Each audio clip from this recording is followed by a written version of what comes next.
Hello, and welcome to a training on persuasion texting, focusing on active listening.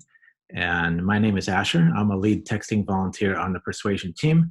Some of you I've interacted with, and I hope to meet everyone in the channel. Our training goal today is to improve the ability of every persuasion texter to use active listening skills in communicating with voters. And if we can do that, we can potentially be the key team that puts Bernie in the White House, and that's really no exaggeration. The good news is that persuasion texting is a pioneering program and it's working, and it has surprised even veteran staff who weren't sure if it could work. So you have all been doing an amazing job. We keep hearing from staff of, say, in Iowa, that if a voter has had a persuasion texting contact, they are always more open to us when we call or knock on the door. We're sending millions of texts, and we're already a vital part of Bernie's success. Many of you are already doing this work so well, and it's working so hard, and it's hard to express how much the campaign appreciates your efforts. Believe me, staff are constantly talking about this. Now, let's take the next steps toward perfect persuasion texting. So assumptions of this presentation. You understand the basic mechanics of voter ID. You know how to resolve logistical problems, such as how do I caucus? Or if you don't know that, you know how to ask. You know how to use the general and persuasion FAQ and are somewhat familiar with what's in there. And if not, you know how to browse around. You have an approved My Bernie story. You know when to use it. And this presentation is not about fives or about rude or refused. This is about the persuadables right in the middle. It's not even about ones, because those are pretty easy, and I don't think we need to work too hard on those.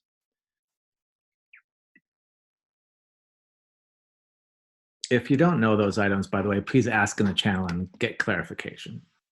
So active listening is the most important skill that we ask you to use when you're doing persuasion texting, and it is hard work. And we ask you to take the necessary time to use active listening in every persuasion text. We do provide a basic training before texters are admitted to the channel, and it does touch on active listening. And I know that for some of you, active listening comes as second nature, and this training will at best sharpen your skills. We appreciate your patience. But we are also finding that many texters are often not using these skills, which means that we are probably missing out on converting many voters. And it's not surprising that not every texter is perfect at using active listenings and texting. The skills are a bit complex, and for many people, this is a new way of thinking. Just active listening is not the dominant way that we communicate in our culture. So we understand that it's asking a lot to change the way that you think and write, but hey, let's try. So to get us thinking about whether active listening actually works, let's take an example from your everyday life. Imagine that you say to a friend, hey, I had a hard day of texting. My fingers are feeling incredibly cramped. Now there's these replies on the red, and those are considered suboptimal. Odds are that if you heard that, you wouldn't feel very validated, very heard as a person, or appreciated, even though the words, hey, look, I hear you, it's right there. They might be in there, but if we look at that, it doesn't feel very validating. And if we look at the response in green, that sounds really hard. You sure seem devoted to this campaign. And you're saying it's even getting to be a physical challenge to do this, is that right? So odds are that you will feel more heard and understood if you hear that. And there's lots of ways to go wrong, as seen in red, but we hope that we can move toward the green. Persuasion texting, what not to do. So without thinking too much about it, what are you initially tempted to reply if someone sends you this? $15 an hour should be earned by skills and experience. No high school kid needs $15 an hour. I worked for 16 years before I ever made that. Okay, off the top of your mind, you thought something, and that may or may not have been the perfect thing to think. Let's find out. There are some options of what not to do. You might have answered, $15 an hour is not sufficient in many states to afford basic needs. You might have answered, most employees earning minimum wage are not high school students. You might have answered, I hear you. Bernie believes a job must lift workers out of poverty, not keep them in it. They'll raise the federal minimum wage to $15 an hour. Doing so will increase the wages 25% of the US workforce, blah, blah, blah. Why are these responses suboptimal? After all, they're each correct. In order to answer that question, imagine that you're the textee. You have gone to the effort of responding to a text out of the blue from us. You're offering an opinion that you believe is correct. and it believes and it reflects your values, which you probably hold quite deeply. And you really, really want someone to understand that, to join you on that terrain, or else you aren't going to listen to anything else they have to say. Let's notice in particular the last response here. This is straight from the FAQ, the FAQ. So that's supposed to be good, right? And it has the words, I hear you. So, isn't that active listening? Alas, that's not quite sufficient. If you tell someone that you hear them, but you don't give any evidence that you hear them, why should they believe you?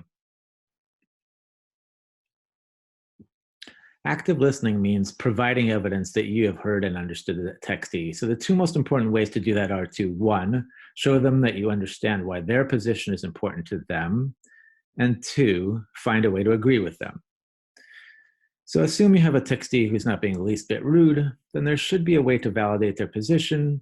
They're at least not overly rude, and to agree with them. And by the way, this does not mean distorting or hiding or being deceptive about Bernie's positions. That's not what we're trying to do here. Can you see my control panel? I can. Show them that why their position is important to them is the first step. So this might not seem like it's on topic. Weren't we talking about the minimum wage? Well, maybe for us that was the topic, but for the textee, this is very much on topic. For us to say this response below, 16 years, that sounds like a lot of hard work, something to be really proud of. That's step one. Next is finding a way to agree. Again, here in plain, not italics text, I hear what you're saying. Getting paid well should be a reward for hard work, not just a handout for not doing anything. I think we can agree on that. The easiest way to agree is to find values that any reasonable adult can agree on. The concept here that hard work should be rewarded is pretty universal. It's, in fact, one reason that we think Bernie has earned a shot at the presidency. So let's put those together. We've got 16 years. That sounds like a lot of hard work, something to be really proud of. I hear what you're saying. Getting paid well should be a reward for hard work, not just a handout for not doing anything. I think we agree on that. This is what we want to start with. Note that up to this point, we have not even said anything about the minimum wage, nor even about Bernie, really. We start to do that next in the pivot.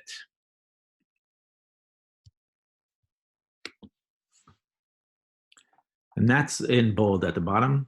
Bernie shares that value, and his goal for a minimum wage is indeed intended to reward hard work. So now we're moving from that validation that we were doing, and we're pivoting to both say that we understand what they've said, but we're moving toward what we want to say.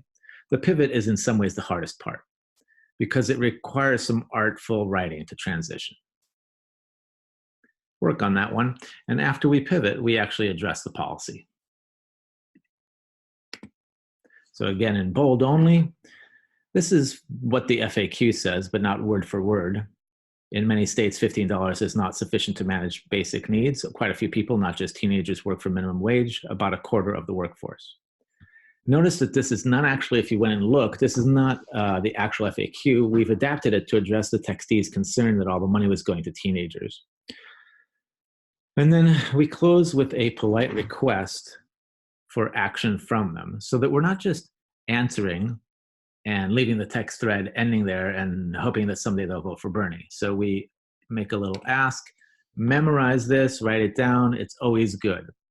I hope that addresses your concerns, and I hope you'll consider Bernie's candidacy. At the very least, find some way of rewording that puts a little bit of an onus on them to say something. We hope they say, yes, that addresses my concern, and I'll absolutely vote for him, but something. I would keep that ask phrase. It's effective. It doesn't really need to be tailored for a specific textee. All right, let's try another example. You got this text, canceling student debt. What about me? I went to school and worked hard to pay off my own debt, all in caps. You think taxpayers should pay them off? What about us? All righty, we've got a challenge.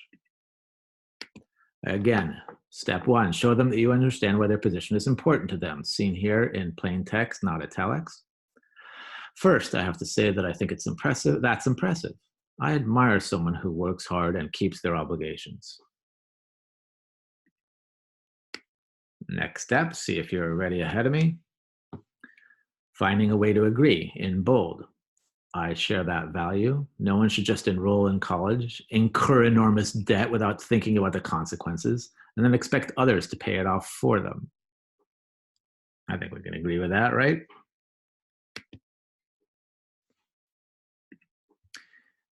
And here's the pivot in bold. But if I may say so, I think what is happening is that kids can't make a decent wage without a college education.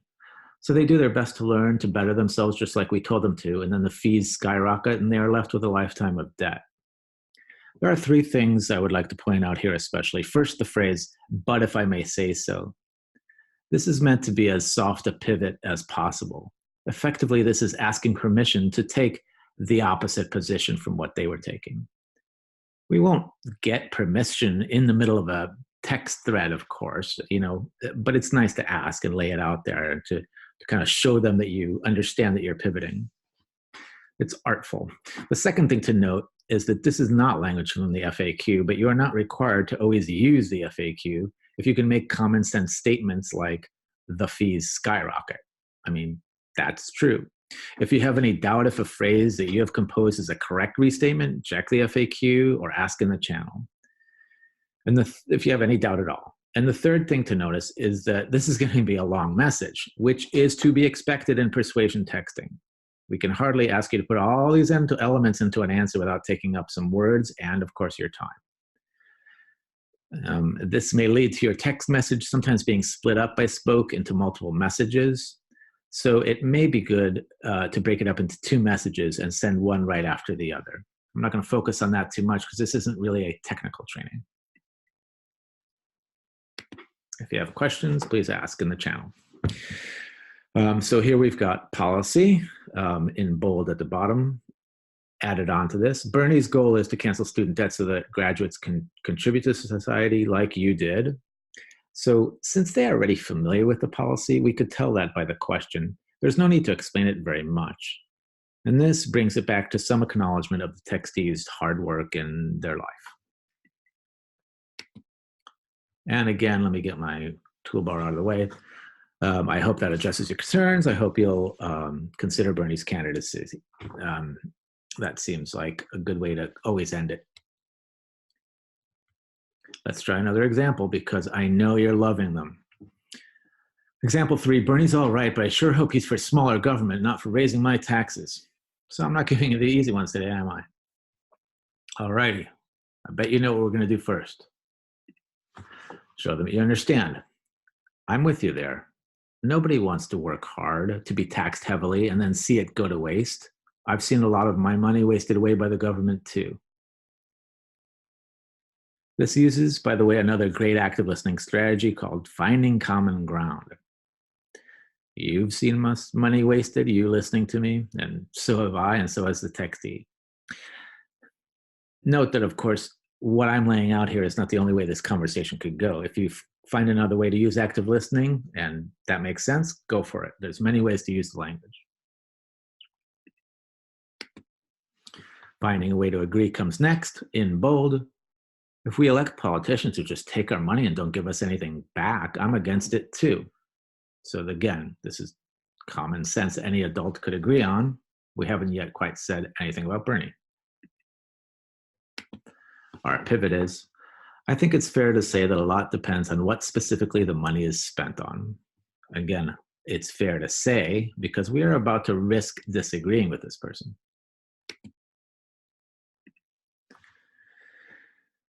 Bernie's goal is to tax the wealthiest to help working families with universal health care, free college, and more. Note that you can pick your issue here, Medicare for all, free college, and so on, because the question about smaller government is pretty vague, so you don't have to stick to a particular policy because they didn't ask you to.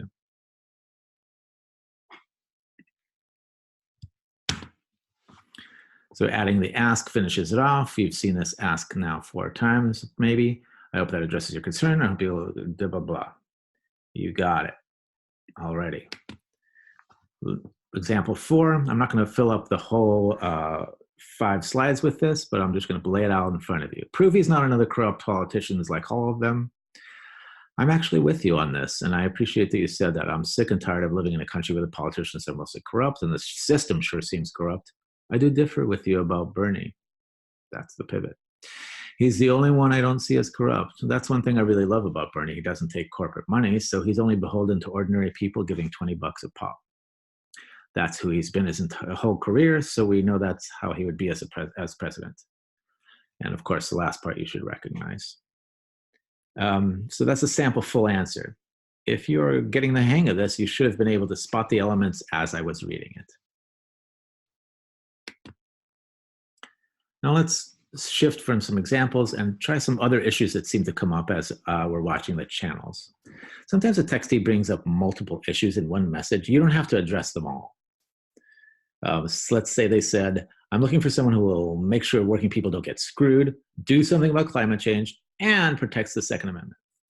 So the advice here is to address the issues that are going to be easiest to establish common ground on. In this case, given the politics of this world, I would ignore the Second Amendment concern. If they text back to repeat the question itself, then absolutely address it and answer it as best you can. It's a tricky one.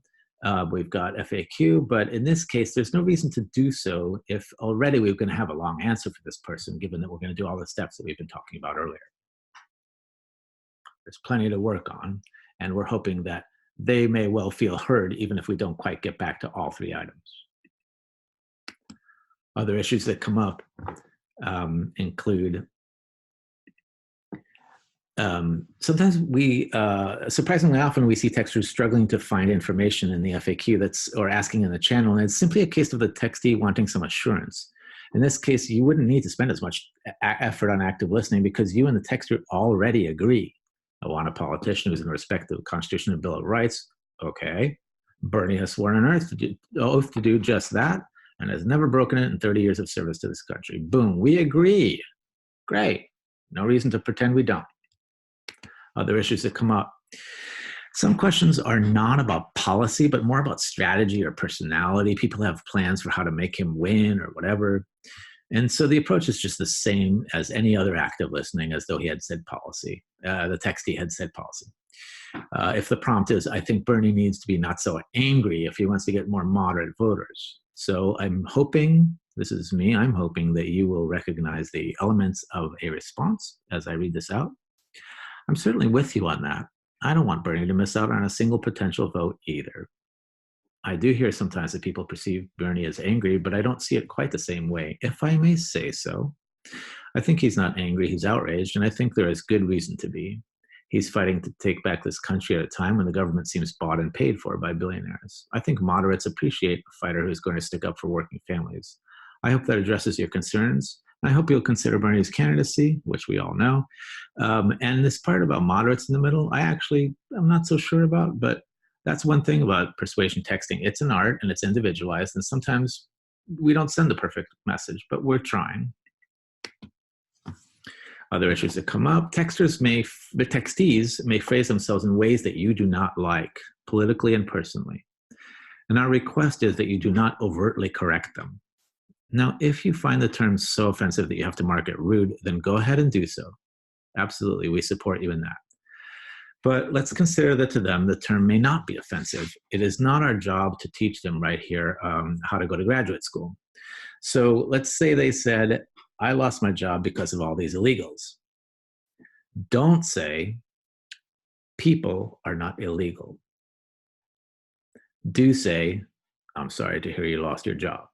So again, if this offends you, if this is not acceptable to you, you've got to do what you've got to do in order to mark it as unacceptable. That's understood. But if you can accept it and can work with it, this is what we're hoping you'll do, is meet the textee where they're at. Some other issues that come up as we watch the channels. Simple courtesies make a big difference. If someone expresses a loss, such as a death, express condolences right away. My husband died last year and I think Bernie's a socialist. Well, let's start with, I am sorry to hear that. Please accept my condolences. I'm not sure we would go very much farther than that. And if the textee mentions that they are a veteran, always start your reply with, thank you for your service.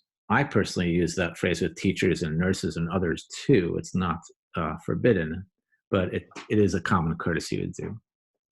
And if they have a difficult circumstance that they have mentioned, always acknowledge it. They say, I lost my job. They say, I need to move. My wife got the kids. Even if you're not going to be able to resolve that or find a policy to match it, we want you to be able to validate that. And that ends our training. I hope this has been helpful and you'll start to use these strategies. And if you ever need help, ask in the channel. I will see you in there and let's win this thing.